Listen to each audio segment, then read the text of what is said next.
cette maîtresse de la nouvelle lune qui est Vénus, avec cette opposition à Neptune qui, je le rappelle, est rétrograde, dans le degré 0 du bélier. Donc, c'est vraiment, comme Vénus, elle est dans un placement qui est au dernier degré, elle est en anarétique pas du tout. C'est une atmosphère générale, cette opposition de Vénus en balance à Neptune. Et cette atmosphère générale, on va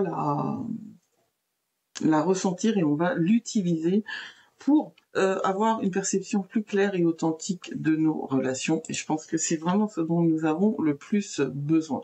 Alors à quoi ça va nous servir tout ça? Ça va nous servir à entrer dans une relation consciente, à nous-mêmes et aux autres. Donc faut reconnaître les déséquilibres, on ne peut rien changer qu'on n'identifie pas. Donc où le donner et le recevoir sont désalignés dans nos vies et dans nos relations.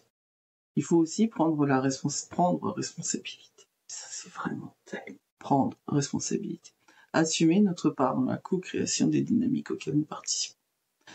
Tant que nous serons dans la position de la victime, nous ne changerons pas. Il faut libérer les schémas aussi, il faut relâcher les patterns de contrôle, de peur, d'évitement qui nous limitent, il faut les voir, et on va les voir, parce que tout ce que je vous ai dit jusqu'à présent, c'est comme l'effet loupe, sur ce qui vous empêche d'avancer, et si vous êtes capable de prendre vos responsabilités, mais là j'ai fait le choix de ne pas mettre prendre responsabilité, vous allez pouvoir libérer des schémas. C'est comme ça, c'est que comme ça, et c'est pour ça que je parlais de la nécessité d'agir en début de vidéo. Il faut agir. Et puis, faut créer l'espace pour que la transformation ait lieu. Il faut cultiver la gentillesse, le respect mutuel, un dialogue plus honnête et plus authentique. C'est ce que je vous souhaite, parce que c'est la période d'une guérison relationnelle profonde qui va nous permettre de changer, d'avancer vers quelque chose de complètement différent après. N'oubliez pas que tout s'écroule pour être reconstruit. C'est une nouvelle lune en balance qui finit le cycle de la balance. C'est une nouvelle lune en balance qui est alliée au degré anarétique, qui est juste avant le passage de la nouvelle lune, de la lune même en Scorpion.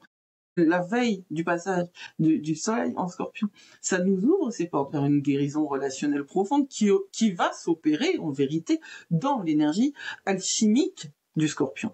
C'est une opportunité de restaurer une véritable harmonie, la paix et l'équilibre dans nos vies, si nous acceptons le principe de mort et de transformation. Alors, faut pas supprimer vos besoins pour éviter les conflits.